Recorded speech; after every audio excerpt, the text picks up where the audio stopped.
உலகத்தில் நாம் ஜெயம் பெற்று வாழ வேண்டும் என்றால் கர்த்தர் ஒரே ஒரு ஆயுதத்தை நமக்கு கொடுத்திருக்கிறார், வேறு ஒன்றும் கொடுக்கவில்லை என்று வேதம் சொல்லுகிறது.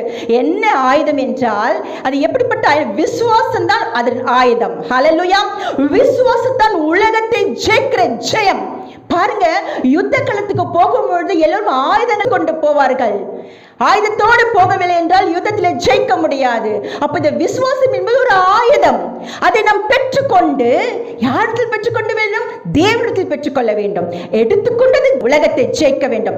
அப்ப உலகத்தை ஜெயிக்க வேண்டிய ஒரு ஆர்வம், ஆசைகள், விருப்பங்கள், எதிர்பார்ப்புகள், இப்படிப்பட்ட ஆர்வம் உண்டா என்று கர்த்தர் உங்களை பார்த்து கேட்கிறார். ஒருவேளை இந்த இணைப்பில் இருக்கிற ஒவ்வொரு நீங்க சொல்லலாம், எனக்கு ஜெயம் வேண்டாம், ஏதோ நான் வாழ்ந்து கொண்டு போய் என்று சொல்லிக் கொண்டிருக்கிறீர்களா?